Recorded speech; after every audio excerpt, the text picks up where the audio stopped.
আসসালামু আলাইকুম ওরহমতুল্লাহি ওবরাকাতুহ। আলহামদুলিল্লাহি ওয়াকাফা ওয়া সালামুন আলা ইবাদিহিল্লাযীনা ইসতাফা আম্মা বাদ। প্রিয় দর্শক শ্রোতা, আপনাদের প্রত্যেককে স্বাগত জানাচ্ছি নেক্সাস টেলিভিশনের প্রতিদিনকার আয়োজন বেকম্যানস বিস্কিটস নিবেদিত ইসলামী জীবন বিধানের আজকের পর্বে আপনাদের সঙ্গে আব্দুল কাহার রয়েছি। আমরা আজ আলোচনা করতে চাই ব্যক্তি জীবনে হজ ও কোরবানির প্রভাব। আমরা দেখে থাকি আমাদের সমাজে অনেক মানুষ এমন আছেন যারা এর আগে অমুসলিম ছিলেন, ইসলাম গ্রহণ করবার পর তার পরিবর্তন এসেছে তার কর্মে, তার চরিত্রে, নানা দিক থেকে। তারা ইসলামের সৌন্দর্য দেখে তারা ইসলাম গ্রহণ করেছেন, কিন্তু আমরা জন্মগতভাবে মুসলিম, আমরা কিন্তু নিজেকে পরিবর্তন করতে পারছি না। রাসূল সাল্লাল্লাহু আলাইহি ওয়াসাল্লাম মদিনায় থাকাকালীন সময় 10টি বছর ছিলেন, সেখানে 10টি বছরই কোরবানি করেছেন, কিন্তু সেই কোরবানি আমাদের সামনে আছে, সেই হজ আমাদের সামনে আছে, কিন্তু আমরা প্রতিনিয়তই যেন এটা ইবাদতটাকে এমনভাবে নিয়েছি কিন্তু আমাকে পরিবর্তন করছে না, কিন্তু এই প্রভাবই লক্ষ্য করছি না। বছরের পর বছর মানুষ কোরবানি করে যাচ্ছে, বছরের পর বছর সে হজ করে যাচ্ছে, ওমরা করে যাচ্ছে, সলাৎ দীর্ঘ বছর ধরে সলাৎ করে যাচ্ছে, কিন্তু ব্যক্তি কিংবা পরিবারের এরকম কোনো প্রভাবই আসলে পড়ছে না। কিন্তু আসলে প্রভাব পড়ছে না কেন, কি করা দরকার, এই বিষয়গুলো আমরা জানবো ইনশাআল্লাহ তাআলা। আমাদের মাঝে আমন্ত্রিত হয়েছেন আমাদের অত্যন্ত শ্রদ্ধাবান ব্যক্তিত্ব, মগবাজার রেলগেট দেলু ব্যাপারী অকফেস্টের জামে মসজিদের সম্মানিত খতিব মুফাসসিরে কোরআন শেখ সাদিকুর রহমান আল আজহারি। আসসালামু আলাইকুম রহমতুল্লাহি ওয়া বারাকাতুহু। ওয়ালাইকুম আসসালাম রহমতুল্লাহি ওয়া বারাকাতুহু। আহলান সাহলান মারহাবা, কেমন আছেন? জাযাকাল্লাহু খাইরান। আলহামদুলিল্লাহ, অনেক ভালো আছি। আপনি কেমন আছেন? আলহামদুলিল্লাহ, আল্লাহ রাব্বুল আলামিন ভালো রেখেছেন। আপনার মাধ্যমে আমরা ইলম অর্জন করবো ইনশাআল্লাহ তাআলা, এবং আপনার মাধ্যমে দর্শকদেরকেও আমরা নতুন নতুন কথা শোনাবো। দীর্ঘদিন পরে আপনাকে পেয়েছি, আপনার থেকে বিষয়গুলো দাবি রাখে। তো যে বিষয়টি বলতে চাই যে কয়েকদিন আগে আমাদের কোরবানি হয়ে গেল, হজ হয়ে গেল, আমরা এগুলো প্রথম জিলহজের দশকগুলো পার করে আসলাম, একবার ঈদের শেষের দিকে চলে আসছি, ইতিমধ্যেই 4-5 দিন হয়ে গেল, কিন্তু ব্যক্তি জীবনে হজ এবং কোরবানির প্রভাব আমরা লক্ষ্য করছি না। যে মানুষটি হজে চলে গেল, হজ থেকে ফিরে আসার পর সেই মানুষটি রাসূলের হাদিস অনুযায়ী যারা কবুল হবে সে তো নিষ্পাপ থাকার কথা, সে তো নিষ্পাপ হয়ে যাবেন, কিন্তু দেখা যাচ্ছে হজ করে আসার পরেও তার জীবনে আসলে ওরকম উল্লেখযোগ্য কোনো পরিবর্তন আসছেই না, কিংবা আমরা যারা যেতেও পারিনি তার কোরবানি করবার পরেও আমাদের মধ্যে কোনো পরিবর্তন আমরা লক্ষ্য করছি না। কিন্তু আসলে এই পরিবর্তনের জন্য কি করতে হবে, যদি আপনি কথা বলেন। আলহামদুলিল্লাহি রাব্বিল আলামিন ওয়াসসালাতু ওয়াসসালামু আলা রাসূলিহিল আমিন ওয়া আলা আলিহি ওয়া সাহবিহি আজমাইন সুম্মা আম্মা বা'দ। অত্যন্ত গুরুত্বপূর্ণ একটি বিষয় বলে আমি মনে করছি। আমরা প্রত্যেকটা ইবাদত করি, কিন্তু ইবাদতের মৌসুম চলে যায়, আমাদের মধ্যে আসলে কোনো পরিবর্তন হয় না এবং প্রভাব বিস্তার করে না। তো এর কারণটা কি? এর অনন্য কারণই হচ্ছে এই যে আমার ইবাদতটা আল্লাহর কাছে গ্রহণ হয় নাই, কবুল হয় নাই, বিধায় আমার ভিতরে কোনো পরিবর্তনই হয় নাই। রমাদানের মতো একটা মাস চলে যায়, চাঁদ রাতি কেমন যেন শয়তান ছুটি পাওয়ার পরে গান বাজনা এত পরিমাণ বেড়ে যায়। একটা মাস সিয়াম সাধনার পরে সাহাবাই কেরামের আমল ছিল যে আল্লাহর কাছে দোয়া করতে থাকতেন, আল্লাহ এই যে রমাদান জুড়ে একটু ইবাদত করেছে, আল্লাহ আপনি মেহরবানি করে কবুল করে নিন। তাদের ভিতরে আপ্রাণ ভয় কাজ করতো যে আল্লাহকে আমাকে কবুল করেছে কিনা। তো এইটা দিন যাচ্ছে আর আমাদের মধ্যে কমে যাচ্ছে।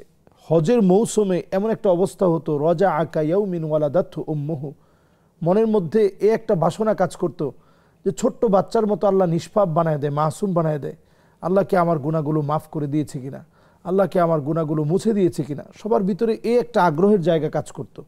আমাদের দেশে দেখা যায় যে হজের আনুষ্ঠানিকতা যখন আমরা হাজিরা শেষ করে ফেলে, এরপরে শুরু হয় কেনাকাটার ধুমধাম, কে কত বেশি কেনাকাটা করতে পারে। এরপরে এই জিনিসগুলো নিয়ে হজের ট্রেনিং কি নিয়ে আসলাম, এটা আসলে বেসিক বিষয় না। বেসিক বিষয় হচ্ছে স্বর্ণ কতটুকু আনলাম, জিনিসপত্র কার জন্য কি আনলাম, জায়নামাজ কয়টা হইলো, আতর টাতর কয়টা হইলো, তসবি কয়টা আনলাম, এইগুলা নিয়ে বিশাল পারিবারিক যুদ্ধ শুরু হয়ে যায়, মারামারি শুরু হয়ে যায়। লোকে চিন্তা করে যে হজে গেলাম কেন। এই যে টাকা খরচ করে আমরা হজে যাই, প্রত্যেকটা জায়গায় একটু কল্পনা করা দরকার যে এই জায়গায় পদচিহ্নগুলো কার পদচিহ্ন। এই যে আমরা সাফা মারোয়ায় আমরা দৌড়াদৌড়ি করি, একটা মা কতটা তৃষ্ণার্ত পিপাসার্ত হলে পরে সাফা থেকে মারোয়া, মারোয়া থেকে সাফায় দৌড়াদৌড়ি করতে পারে, এবং দৌড়াতে দৌড়াতে শুধু পানি পানি বলে দৌড়াতে পারে। এবং সেই জায়গাতে আল্লাহর উপরে কি পরিমাণ তাওয়াক্কুল থাকলে স্বামীকে বলতে পারে, আপনি আমাকে ভুলে যেতে পারেন, আমার সন্তান ইসমাইল আমাকে ভুলে যেতে পারে, তবে আমার একজন আল্লাহ আছে, আমার একজন মালিক আছে, তিনি কিন্তু আমাকে ভুলবে না। ইযান লা ইউদাইয়ুনি আল্লাহ, আমার মালিক আমার আল্লাহ আমাকে ভুলে যাবেন না। এই কথাটা কতটুকু দামি আপনি চিন্তা করেন।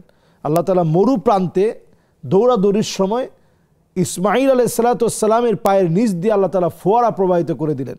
ইসমাঈল আলাইহিস সালাম তিনি যখন পা নাড়াচাড়া করতেছেন, মা দেখে যে পানি উঠতেছে, উনি ওনার ভাষায় বললেন জম জম, মানে থাম থাম। এই জন্য হাজারা আলাইহিস সালামকে নবীজি উম্মুল আরব বলতেন, গোটা আরবের মা তিনি। কারণ তিনি যদি জমজম না বলতেন, আরব কিন্তু আজকে প্লাবিত হয়ে যেত পানির নিচে।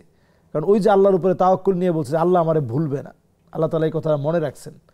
তো পুরো হজের এই কার্যক্রমটাই, আপনি ইসলামের প্রত্যেকটা কার্যক্রম আপনি লক্ষ্য করেন, হজের এই পুরা টোটাল কার্যক্রমটাই আল্লাহর কোনো না কোনো পছন্দের বান্দাবান্দির কাজগুলো আল্লাহর কাছে পছন্দ হয়েছে। এই জন্য আল্লাহ তাআলা ওই কাজগুলো ওইভাবে রেখেছেন। ওই যে মিনায় অবস্থান করা, ওই যে আরাফার ময়দানে অবস্থান করা, মুজদালিফায় অবস্থান করা, একটু চিন্তা করা যে এই জায়গাগুলো তো এখন আর আগের মতো নাই। শয়তান যে জায়গায় ওয়াসওয়াসা দিছে সেখানে বিরাট স্তম্ভ হয়েছে, ওই স্তম্ভের মধ্যে পাথর নিক্ষেপ করে এটা মনে করা যে শয়তানের ওয়াসওয়াসা থেকে বাঁচাটা আমার জন্য কত জরুরি, তাহলে আমার জীবনে প্রভাব বিস্তার করবে। কোরবানি যখন করলাম এটা মনে করা যে ইসমাঈল আলাইহিস সালামের গলায় বাপ ছুরি চালাচ্ছে, সেই অবস্থায় ইসমাঈল আলাইহিস সালাম ছুরির নিচে বসে বলতেছে ইয়া আবাতি ফাআল মা তু'মার সাতাজিদুনি ইনশাআল্লাহু মিনাস সাবিরিন। ও আমার বাপ, আপনি ছুরি চালায় দেন, আপনি আমাকে সাবিরদের অন্তর্ভুক্ত পাবেন। আল্লাহ তাআলার এত মায়া লেগে গেছে, আল্লাহ রাব্বুল আলামিন ডাক দিয়ে বললেন ওয়ানাদাইনাহু আইয়া ইব্রাহিম قد صدقت الرؤيا إنا كذلك نجزي المحسنين। তুমি তোমার স্বপ্ন পূরণ করেছো, স্বপ্ন পুরা হয়ে গেছে। আল্লাহ তাআলা সেখানে একটা দুম্বা দিয়ে দিলেন, এই দুম্বার গলার মধ্যে ছুরি চালানো হলো, ইসমাঈল আলাইহিস সালামকে আল্লাহ বাঁচিয়ে দিলেন। এই অন্তত প্রভাবটা, এই শিক্ষাটা, এই ফিলটা আপনার ভিতরে নিয়ে আসেন যে আমি যদি আমার সন্তানের গলায় ছুরি চালাতে আল্লাহ বলতো, আমার ইমানের যে হালত, আদৌ কি আমার মতো এই ইমান নিয়ে আমি কি আমার সন্তানের গলায় ছুরি চালাতে পারতাম? আল্লাহ তাআলা তো এত কঠিন করেন নাই, আল্লাহ তাআলা কত সহজ করে দিয়েছেন। লা ইউকাল্লিফুল্লাহু নাফসান ইল্লা উসআহা। আল্লাহ আমাদের সাধ্যের ভিতরে সব ইবাদত দিয়েছেন। যদি এই ফিলিংস থেকে আপনি আপনার ইবাদতগুলো করেন, হজ করার সময় আপনি চিন্তা করেন এই জায়গায় কত মরুময় ছিল, এই জায়গা কেমন করে তাওয়াফ করেছে, তাওয়াফের সময় চিন্তা করেন এই জায়গায় হযরত আবু বকরের রক্তগুলো ঝরঝর করে পড়েছে, হযরত আবু বকরের চোখ ফেটে রক্তগুলো ঝরঝর করে পড়েছে এই জায়গার ভিতরে, যেই জায়গা আজকে সাদা মার্বেল পাথরের কত সুন্দর করে টাইলস করা, মোজাইক করা, যেখানে আমরা পা দিলে পর্যন্ত গরমের সময় ঠান্ডা লাগে না, এই জায়গার মধ্যে হযরত আবু বকর রাদিয়াল্লাহু তাআলা আনহু রক্তগুলো পড়েছে। আবু বকর রাদিয়াল্লাহু তাআলা আনহু চিৎকার করে কেঁদেছেন। আবু বকর রাদিয়াল্লাহু তাআলা রাসূলকে ছুটিয়ে নিয়েছেন যখন রাসূলের কলার ধরে উতবা বিন আবি মুঈত, শায়বা, উতবা বিন আবি মুঈত, আবু জাহাল, এরা যখন নবীজি সাল্লাল্লাহু আলাইহি সাল্লামকে কলার ধরে উঁচু করে ফেলেছেন, ঠিক সেই মুহূর্তে নবী করিম সাল্লাল্লাহু আলাইহি ওয়াসাল্লামের পাশে কেউ নাই। হযরত আলী রাদিয়াল্লাহু তাআলা আনহু বলছেন, আমি 11 বছরের যুবক, আমি তখন নির্বিকার হয়ে তাকায় ছিলাম আর রাসূলুল্লাহ সাল্লাল্লাহু আলাইহি ওয়াসাল্লামের চেহারা দেখতেছিলাম যে আমার রাসূলকে তারা এইভাবে উঁচা করে ফেলছে কলার ধরে। আর সেই মুহূর্তে হযরত আবু বকর তিনি তীব্র শক্তি নিয়ে ছুটে গেলেন, সবচেয়ে বড় বীরের মতো ছুটে গেলেন, তিনি রাসূলুল্লাহ সাল্লাল্লাহু আলাইহি ওয়াসাল্লামকে ছুটিয়ে নিয়ে আসলেন। নবীজি সাল্লাল্লাহু আলাইহি সাল্লাম তখন হযরত আবু বকর রাদিয়াল্লাহু তাআলা আনহুর চোখের আঘাত খেয়ে বেহুশ হয়ে গেছেন। নবীজি যখন একটু শরীরটা সুস্থ হয়েছে, উঠেই জিজ্ঞাসা করলেন আমার আবু বকর কোথায়? হযরত আবু বকর যখন এই সংবাদ শুনছেন, অসুস্থ শরীর নিয়ে আল্লাহ নবীকে দেখার জন্য দৌড়ে চলে গেছেন। এই জায়গায় তাওয়াফ করার সময় যখন এই বিষয়গুলো আপনার মাথায় আসবে, তখন আপনার হজ আপনার ভিতরে একটা প্রভাব বিস্তার করবে। আপনি তখন মনে মনে চিন্তা করবেন, ওই যে আমি বলেছিলাম লাব্বাইক আল্লাহুম্মা লাব্বাইক লাব্বাইক লা শারীকা লাক লাব্বাইক ইন্নাল হামদা ওয়ান নি'মাতা লাকা ওয়াল মুলক লা শারীকা লাক। সকল ক্ষেত্রে আপনার কাছে মনে হবে না, আমি তো আল্লাহর জন্য, আল্লাহর কাছে আমার ফিরে যেতে হবে, আল্লাহর কাছে আমি হাজিরা দিচ্ছি, শিরিক আমি কেমনভাবে করি। তখন প্রত্যেকটা ইবাদতের ভিতরে শয়তান আপনাকে অন্যমনস্ক করলেও আপনি সেখান থেকে টেনে অবশ্যই আপনি নিজেকে বিরত রাখতে পারবেন ইনশাআল্লাহ। আলহামদুলিল্লাহ, আপনি যেভাবে একেবারে সেই মাক্কাতুল মুকাররমার বিভিন্ন স্থানের দৃশ্যগুলো বলেছিলেন। আসলে আমরা যারা সেখানে গিয়েছি কিংবা এখন যারা আছেন বা হজ করে আসছেন যারা, তারা যদি এই স্মৃতিচিহ্নগুলো মনে করেন তাহলে তার পরবর্তী জীবনটা আসলে মধুময় হবে এবং এই প্রত্যেকটা স্মৃতি তাকে দীর্ঘদিন ন্যাকের দিকে এগিয়ে নেওয়ার জন্য উৎসাহী হবে এবং ব্যক্তি জীবনে তারপর অনেকগুলো প্রভাব থাকবে। আমরা সেই কথাগুলো শুনবো বিরতির পর ইনশাআল্লাহ। প্রিয় দর্শক, আপনারা দেখছেন ইসলামী জীবন বিধান। সময় হয়েছে একটা বিরতির, ফিরছি কিছুক্ষণ পর, সাথে থাকুন।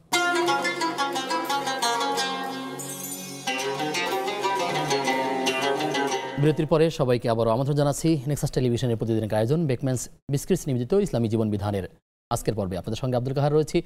আমাদের সঙ্গে অতিথি হিসাবে রয়েছেন শেখ সাদিকুর রহমান আল আজহারি। আমরা শুনছিলাম আসলে ব্যক্তি জীবনে হজ বা কোরবানির প্রভাব কিভাবে পড়ে। আমরা সেই ইতিহাসের অনেকগুলো চিরন্তন বাস্তবতা আমাদের নিজের জীবনের সাথে মিলিয়ে আমরা শুনতে পেলাম। আমরা এটাকে ধারণ করে রাখার চেষ্টা করবো ইনশাআল্লাহ তাআলা। মোহতারাম, আপনি আমাদেরকে জানাবেন যে হজে গিয়ে যে মাসুমরা সেখানে একটা মুসলিম ভ্রাতৃত্বের একটা জায়গা এই হজ।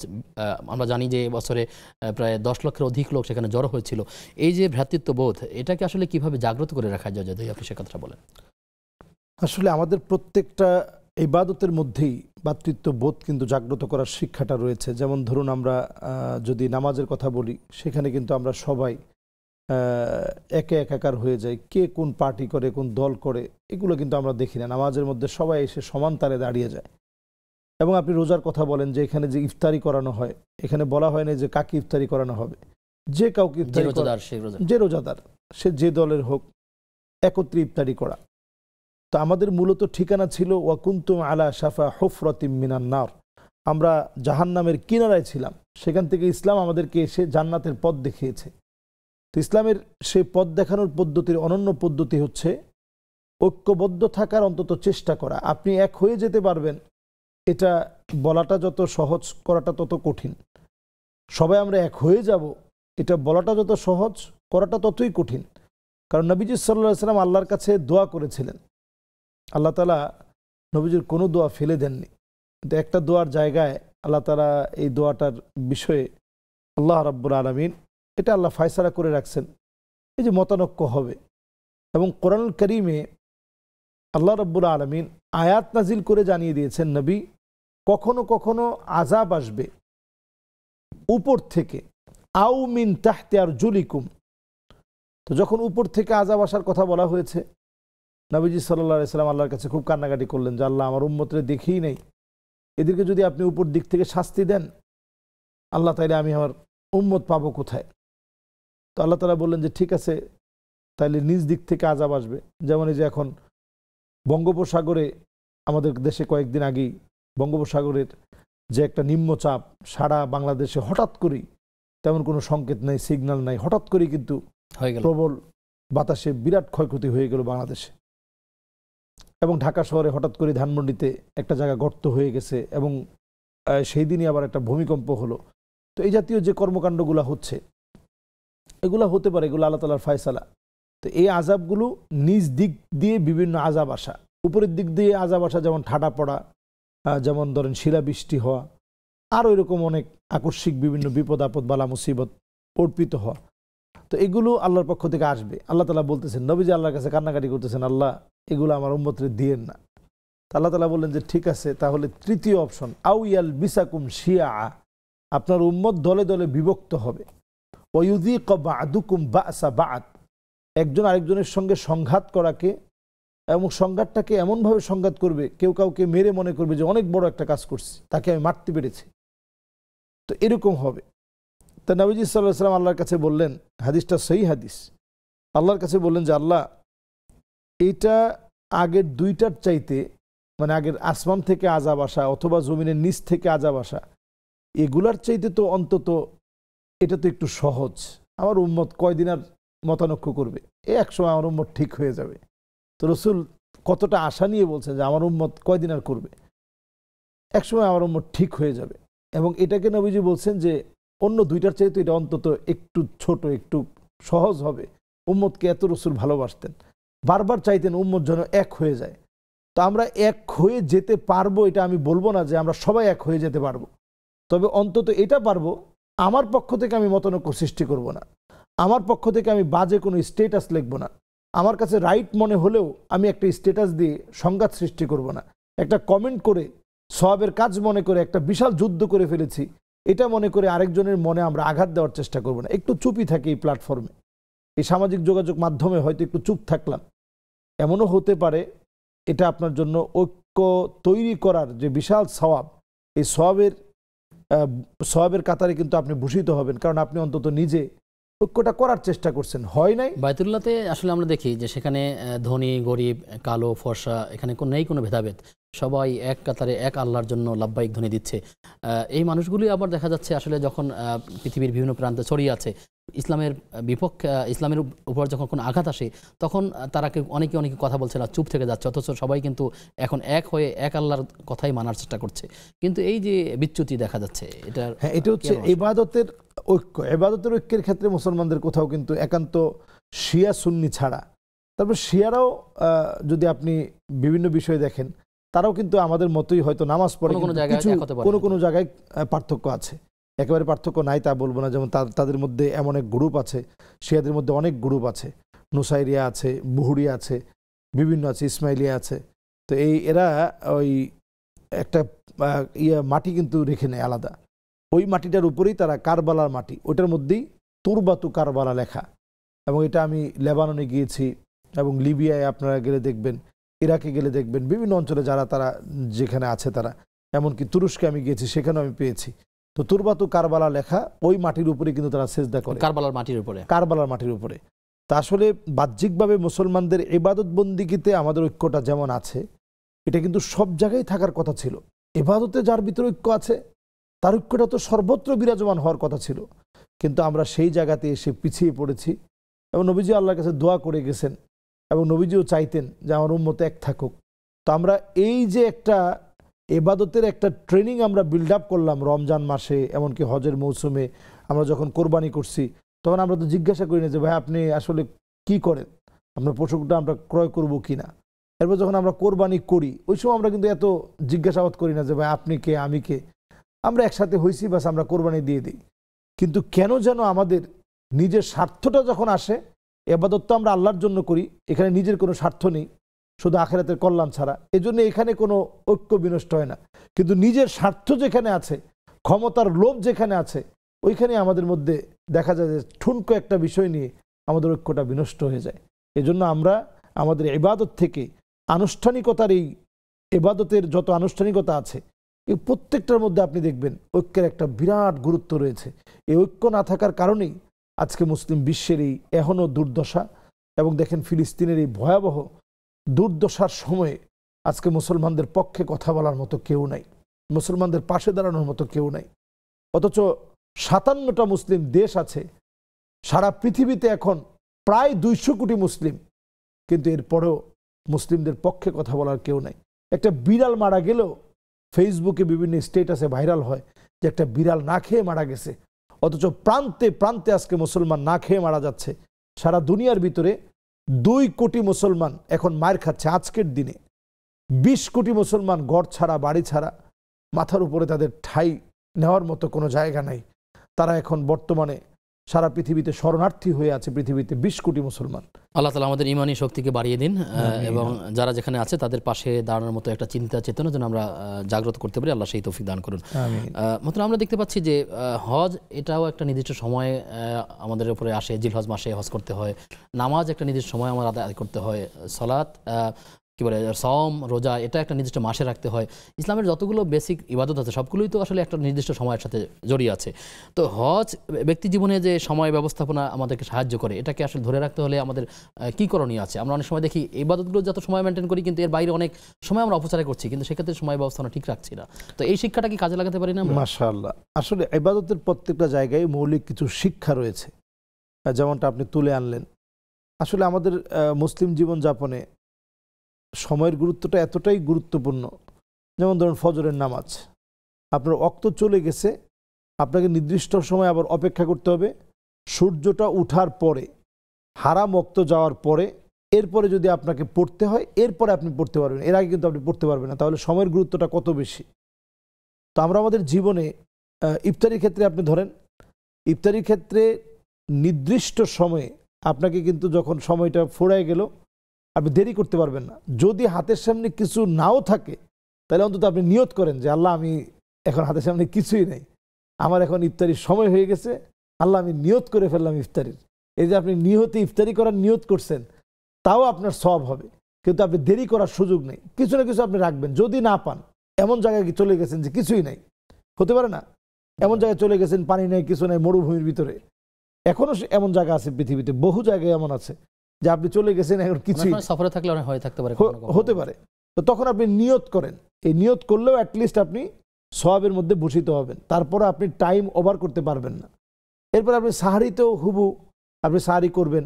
যদি আপনি নিয়মের বাইরে চলে যান তাহলে এই রোজাটা কিন্তু আপনার আবার কাজা করতে হবে। তাহলে ইসলামে সময়ের গুরুত্বটা কত বেশি, কিন্তু আমরা এই সময়ের গুরুত্ব দেওয়া মানুষগুলো দেখা যায় বাহ্যিক জীবনে কর্মক্ষেত্রে ততটাই আমরা খেয়ালিপনা করছি, বা অফিসে মনে করতেছি যে অসুবিধা নেই, এখানে তো একটা ডিটেক্টর আছে, একবার চেহারা দেখাইলাম পরে বের হয়ে চলে গেলাম, কোনো অসুবিধা নেই, হাজিরা তো হয়ে গেছে।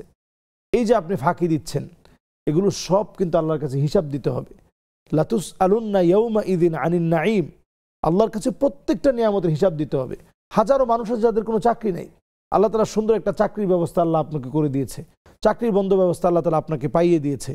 তো এরপরেও যদি আপনি সময়ানুবর্তিতা আপনার মধ্যে না থাকে, জি, তাহলে এটার জন্য কিন্তু জবাবের সম্মুখীন হতে হবে। তাহলে আমরা ইবাদত থেকে যে শিক্ষাটা নেই, আসলে সময় মতো প্রত্যেকটি ইবাদত করতে হয়, ঠিক তেমনিভাবেই আসলে সময়ের ব্যবস্থাপনাও আমাদের রাখতে হয়, যাতে বাকি সময়গুলো এভাবে ভালো কাজের মধ্যে কাটানো যায়।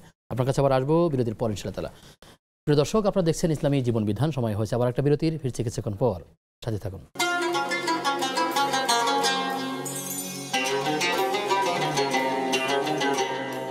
বিরতির পরে সবাইকে আবারও আমন্ত্রণ জানাচ্ছি নেক্সাস টেলিভিশনের প্রতিদিনের আয়োজন বেকম্যানস বিস্কিটস নিবেদিত ইসলামী জীবন বিধানের আজকের পর্বে।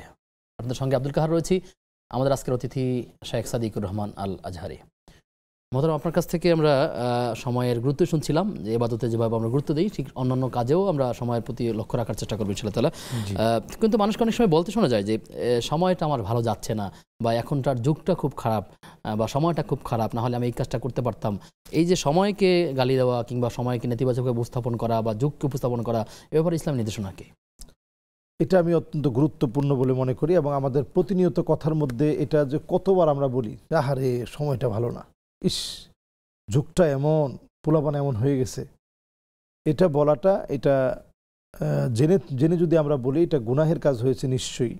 হাদিসের মধ্যে আসছে লা তাসুব্বুদ দাহার ফা ইন্নাদ দাহার হুয়া আল্লাহ, খবরদার তোমরা জমানাকে গালি দিও না, সময়কে গালি দিও না, কারণ এই সময়ের নিয়ন্ত্রণ করেন আমার আল্লাহ রাব্বুল আলামিন।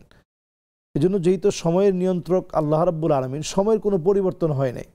এখনও আসর যেই টাইমে পড়েন, রাসূলুল্লাহ সাল্লাল্লাহু আলাইহি ওয়াসাল্লাম, সাহাবায়ে কেরাম এই একই টাইমে আসর পড়ছেন।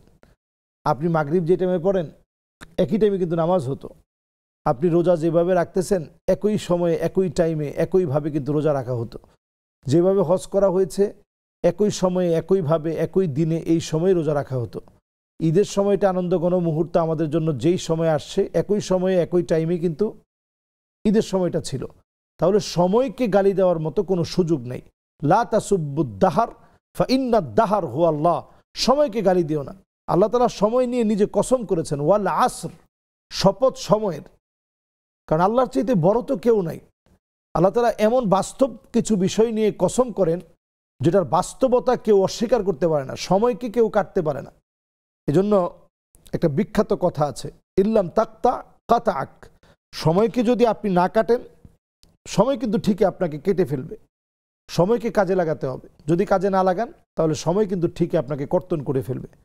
এই বিষয় সামনে রেখে, মাথায় রেখে আমরা যখন যে কাজ যেভাবে করতে চাই, আমরা কাজটা করার আগে আল্লাহ সাহায্য কামনা করব, সময়ের কাজ সময়ে করব, এবং অনর্থক এই কথাটা বাদ দেব যে আরে সময় ভালো না, দিনটা ভালো যাচ্ছে না। এই কথা বললে আল্লাহ তাআলা খুব রাগান্বিত হন। সময়টাকে আল্লাহ তাআলা সময়ের জায়গায় রেখেছেন, তবে কিয়ামতের আগে কিছু পরিবর্তন হবে সময়ের, যদি আপনার সময় থাকে এই বিষয়ে বলবো আমরা ইনশাআল্লাহ তাআলা। মোহতারাম, আমরা যখন হাজিরা হজে চলে গেল, বাবার হজ থেকে অনেকে ফিরেও আসলো, তো এই যে হজে যখন সে যাচ্ছে তখন সে এহরাম পড়ছে, সে একেবারেই দুনিয়ার জগৎটাকে সে আলাদা পিছনে রেখে নতুন একটা জগতের দিকে ধাবিত হচ্ছে, নতুন একটা জীবনের অধ্যায়ের দিকে, দুনিয়া বিমুখতা সেখান থেকে তার সেই প্রেরণায় পাওয়া যায়। কিন্তু এই লোকটি যখন আবার হজ থেকে ফিরে আসে তখন সে আবার অনেক বেশি দুনিয়ামুখী হয়ে যাচ্ছে। অথচ হজের সেখানে স্বীকৃতি দিয়ে সে একটা সাদা কাপড় পরলো, একটা সাদা কাপড় গায়ে পরলো, তখন সে এহরাম পরলো, সে একটা কবরের যাত্রী হয়ে গেল, এরকম চিন্তা তার মাথায় ছিল।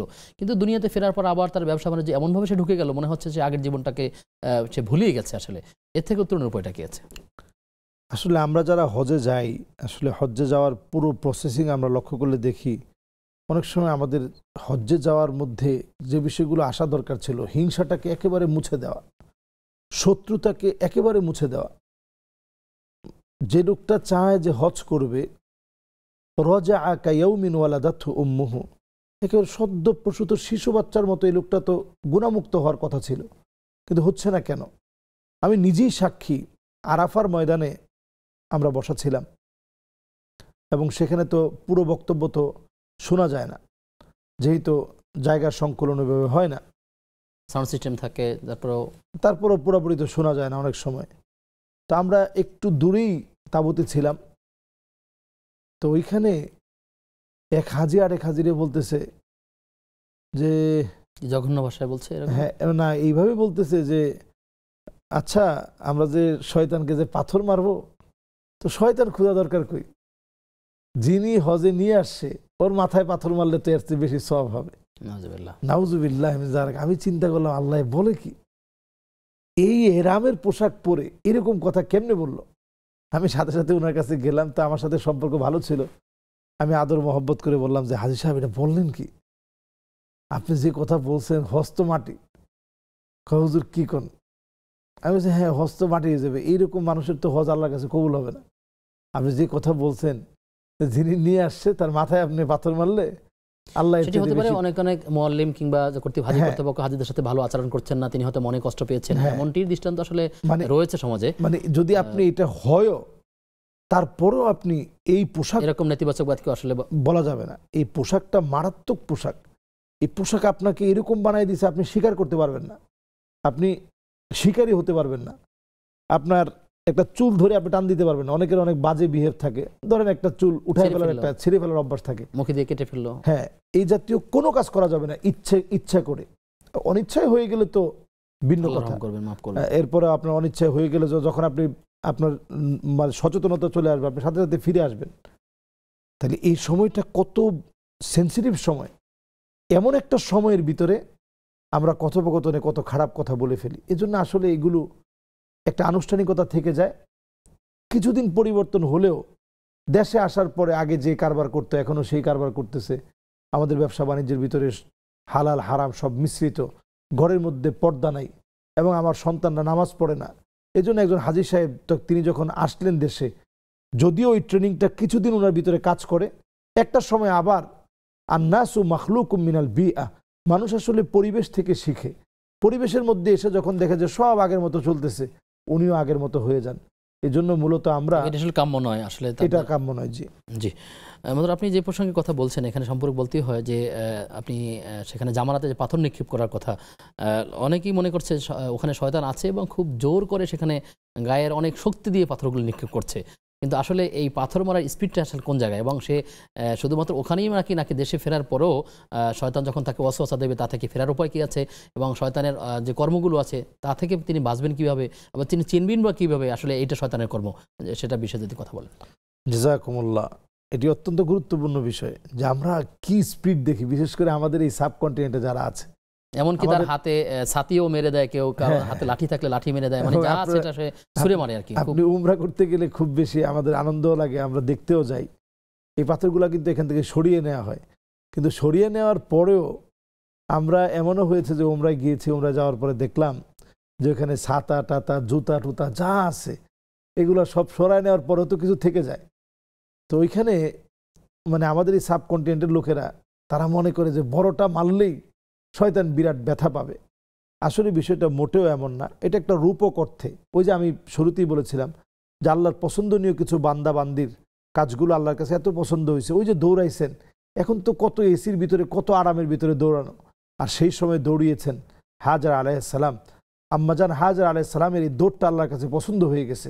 এই জন্য আপনি হজ করবেন অথবা উমরা করবেন, এই দৌড় হাজিদেরকে দৌড়াইতেই হবে, কারণ আম্মাজান এখানে দৌড়াইছেন। মাকাম ইব্রাহিমের সামনে আপনি এই যে তওয়াফ করে আইসা নামাজটা পড়েন, এই যে নামাজ পড়ার সময় আপনি একটু চিন্তা করেন, এই মাকাম ইব্রাহিমের সামনে যে পাথরটা আপনি দেখতে পান, এই পাথরের মধ্যে ইব্রাহিম আলাইহিস সালাম আর ইসমাইল আলাইহিস সালাম দুইজন যখন উঠতেন তখন এই পাথরটা উঠানামা করত, লিফটের মতো এটা উঠে এই বিশাল কাবা নির্মাণে আল্লাহ তাআলা নির্মাণ কাজকে সহজ করে দিয়েছেন। আল্লাহ তাআলার একটা মুজিজা তাদের প্রতি, এটা আল্লাহ তাআলার পক্ষ থেকে একটা মুজিজা, যেটা খারিকুল আদা, স্বাভাবিকভাবে একটা পাথর উঠানামা করার কথা না। আল্লাহ তাআলা এটার জান্নাতি পাথর, আল্লাহ তাআলা এটা উঠানামা করিয়েছেন এবং এই নীলকান্তমণি পাথরকে আল্লাহ তাআলা উঠানামা করিয়ে আল্লাহ তাআলা লিফটের কাজটা আল্লাহ তাআলা সম্পন্ন করেছেন সেই যুগে। সুবহানাল্লাহ বিহামদি। এরপর আমরা যদি দেখি, বলছিলাম যে তাকে যে ধোঁকা দিচ্ছে এখন, হ্যাঁ, দেশে ধোঁকা, আসার পরেও যে আসলে দেখা যাচ্ছে ধোঁকা দিলে ধোঁকা দেওয়ার যদি আপনার যেমন নামাজের সময় ধোঁকা দিতে পারে, মানে ধোঁকার বিষয়টা তো নামাজের সময় হতে পারে। আপনার মন ছুটে চলে গেছে, আপনি সেখান থেকে মনটাকে টেনে নিয়ে আসলেন, এরপরও মন ছুটে যায়, আবার টেনে নিয়ে আসলেন, এভাবে করতে করতে আপনার কাছে মনে হয় যে প্রতিনিয়তই নামাজের মধ্যে ধোঁকা দিচ্ছে। তাহলে করণীয় কি? এটা এক প্রকার শয়তান রয়েছে যার নাম ইখতিলাস, ইখতালিসুল ইনসান ফিস সালাহ। এই শয়তান নামাজের মধ্যে মানুষকে ধোঁকা দেয়। এই ধোঁকা যখন আপনার কাছে প্রবল হতে থাকবে, প্রতিনিয়ত প্রতিদিন মনে হবে যে আজকে আমাকে ধোঁকা দিচ্ছে, প্রতিদিন ধোঁকা দিচ্ছে, তাহলে আপনি নামাজ শুরু করার আগেই বাম দিকে ফিরে, নামাজ শুরু করার পূর্বে বাম দিকে ফিরে আউযু বিল্লাহি মিনাশ শাইতানির রাজিম মনে মনে বলে 3 বার রূপক অর্থে থুতু নিক্ষেপের অভিনয় করবেন এভাবে, যে আল্লাহ এর কাছ থেকে আমি পানাহ চাই, আপনার কাছে আশ্রয় চাই শয়তানের ওয়াসওয়াসা থেকে। দেখা যাবে ইনশাআল্লাহ আল্লাহ তাআলা আপনার মনটা নামাজের দিকে ঝুঁকিয়ে দিবে, বসিয়ে দিবে। এক্ষেত্রে আরও একটি করণীয় হচ্ছে অজুটাকে আপনি সুন্দর করে করবেন। অজু যার যত সুন্দর হবে তার নামাজের কনসালটেশন তত বেশি সুন্দর হবে। যার নামাজের কনসালটেশন ঠিক থাকবে, অন্যান্য ইবাদতের মনোযোগিতা আল্লাহ তাআলা অনেক বেশি বাড়িয়ে দিবে। জি ইনশাআল্লাহ তাআলা। শেখ, আরও কিছু বিষয় জানার আছে, সেটি জানবো বিরতির পর ইনশাআল্লাহ তাআলা। প্রিয় দর্শক, আপনারা দেখছেন ইসলামী জীবন বিধান। সময় হয়েছে আবার একটা বিরতির, ফিরছি কিছুক্ষণ পর, সাথে থাকুন।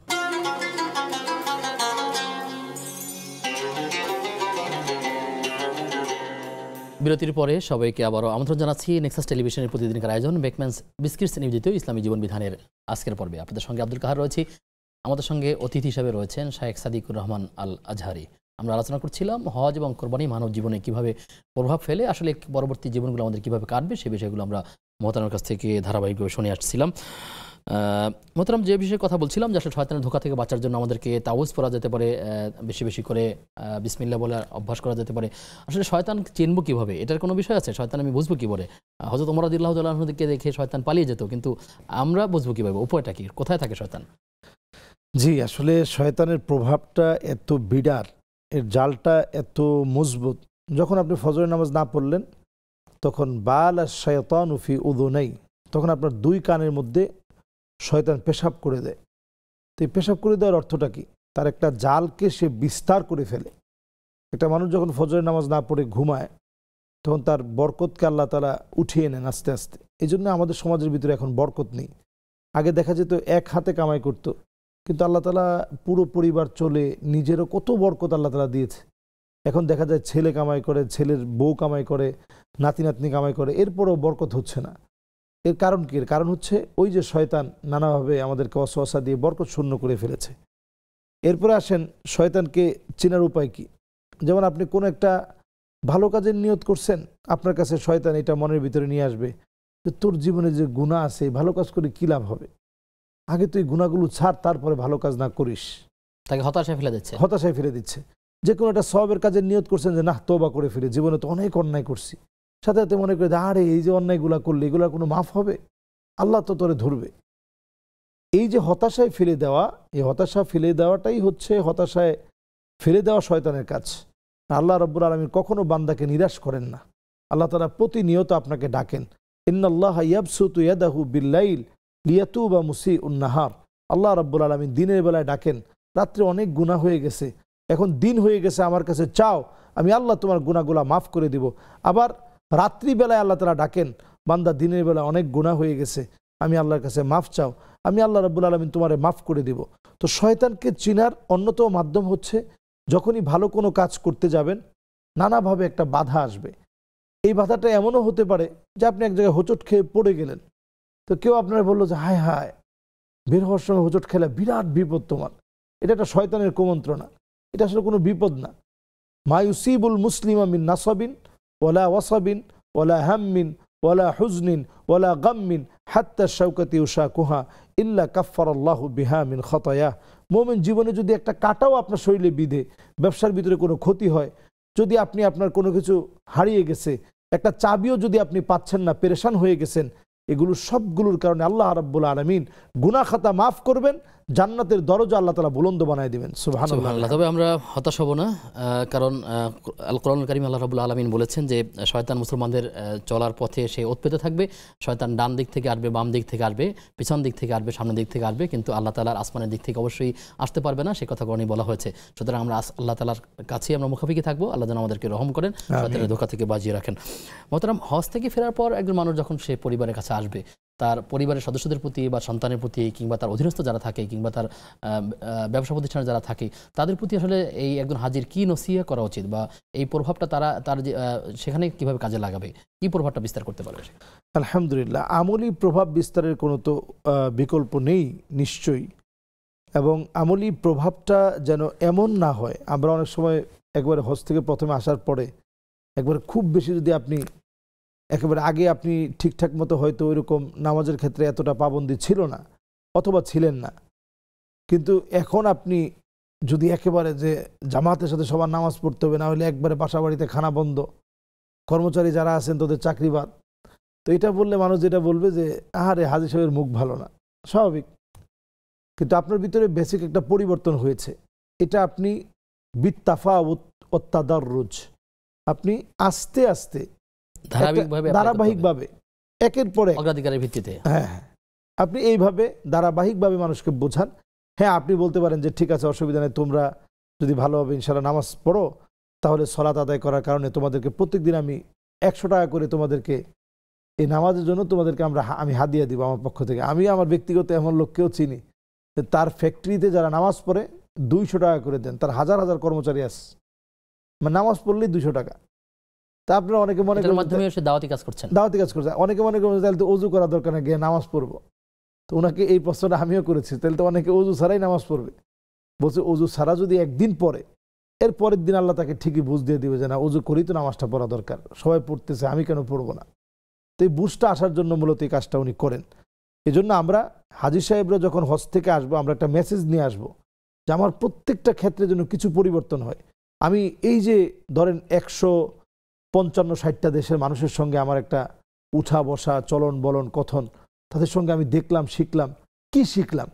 কিছু পরিবর্তন যেন হজ থেকে আসার পরে অ্যাটলিস্ট আমার ভিতরে আসে, যে আমি এই যে এক দেশ থেকে আরেক দেশে গেলাম, আল্লাহর ঘরটা দেখে আসলাম, কিছু পরিবর্তন যেন আসে। মানুষ যেন হাজি এ কথাটা বলে যেন নতুন কোনো শব্দ যোগ করতে না পারে, অন্তত যেন হাসির খোরাক যেন আমি না হই। এজন্য আমার ভিতরে পরিবর্তন আসতে হবে। পরিবর্তনের মধ্যে আমরা যদি হাদিস দিয়ে এই পরিবর্তনের কথা বলি, সেটা হচ্ছে এরকম, উদখুল ইলা বুয়ুতিকুম তিফলা, ঘরের ভিতরে যখন আপনি ঢুকবেন একবারে ছোট্ট বাচ্চার মতো নমনীয় সহনশীল মানুষ হয়ে ঢুকেন। ওয়াখরুজ ইলা বুয়ুতিকুম রজুলা, ঘর থেকে যখন আপনি বের হবেন সুপুরুষের মতো আপনি বের হন। আপনি ঘর থেকে বের হয়েছেন, বীরের ভেষে আপনি বের হবেন। এটা একটা সুন্নাহ, রাসূলুল্লাহ সাল্লাল্লাহু আলাইহি ওয়াসাল্লামের জীবনী থেকে পাওয়া সুন্নাহ, ওমর রাদিয়াল্লাহু তাআলা আনহুর জীবনী থেকে পাওয়া আদর্শ এটা আমাদের জন্য।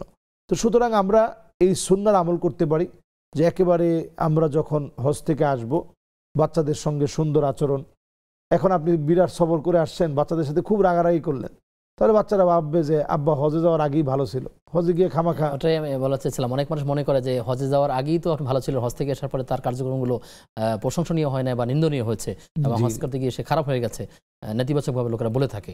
এবং মাআযাল্লাহ আমাদের দেশে কিন্তু বলতে বলতে এমনটাও বলে যে হাজি পাজি, নাউজুবিল্লাহ নাউজুবিল্লাহ মিন যালিক। এটা মারাত্মক, এটা কিন্তু কবিরা গুনাহ হবে।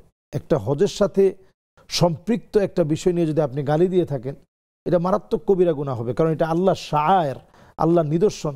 ওমাই ইউআযযিম শাআয়েরাল্লাহ ফাইন্নাহা মিন তাকওয়াল কুলুব। একজন হাজী সাহেবকে যদি আপনি সম্মান দেন, যে আল্লাহর ঘরটা সে দেখে আসছে, আল্লাহর ঘরের সম্মানে যদি তাকে আপনি সম্মান করেন, ওমাই ইউআযযিম শাআয়েরাল্লাহ ফাইন্নাহা মিন তাকওয়াল কুলুব, এটা প্রমাণ হবে যে আমার অন্তরে আল্লাহর ভয় আছে, আমার অন্তরে ন্যূনতম তাকওয়া আছে, এটার প্রমাণ এটা। সুতরাং আমরা হাজী সাহেবদেরকে নিয়ে অনেক ক্রিটিসাইজ করি, অনেকে বাজে কথা বলি, এবং হাজীদেরকে আমরা বাংলাদেশে যেভাবে টাইটেল লাগিয়ে একটা ব্যবসার খোরাক বানানো, যে হাজী সাহেবের ব্যবসা, হাজী সাহেবের উমুক, হাজী সাহেবের উমুকটা, তো এটা আমরা না করে বরং হজটাকে নিরেট আমরা আল্লাহর জন্যই রাখি। এর একটা প্রভাব সমাজের ভিতরে যেন পড়ে, আমি এইরকম হাজির হওয়ার চেষ্টা করি যেন আমি আল্লাহর ঘরটা দেখে আসছি। আল্লাহ তো সবাইকে আল্লাহর ঘরটা দেখায় না, আমাকে দেখিয়েছে। জি, সর্বশেষ প্রশ্ন দিয়ে আপনার থেকে বিদায় নেব। সেটি হচ্ছে যে আমরা যে কোরবানিটা করলাম এখান থেকে মৌলিকভাবে আসলে কি শিক্ষা গ্রহণ করা উচিত? কোরবানি থেকে মৌলিকভাবে অনেকগুলো শিক্ষা আছে। 1 নম্বর শিক্ষা হচ্ছে কোরবানির মধ্য দিয়ে নিজেকে আল্লাহর জন্য সঁপে দেওয়া। যেভাবে একটা পশু আল্লাহর কাছে সঁপে দিচ্ছে, আপনি 2 লাখ টাকার একটা গরু আপনি 7 জন মিলে কোনোভাবে ধরে রাখতে পারবেন না।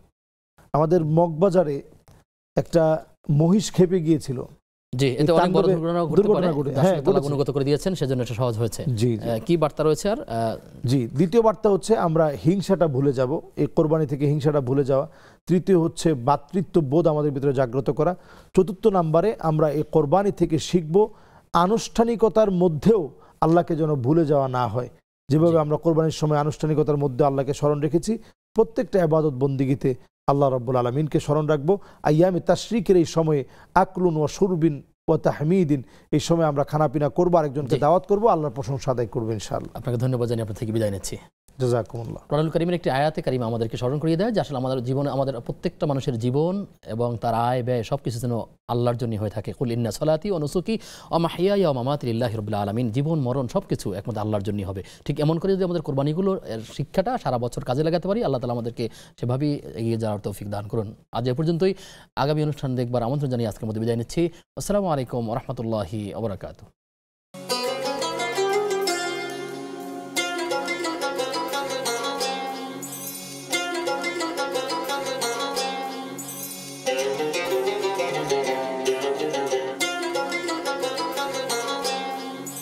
Thank you.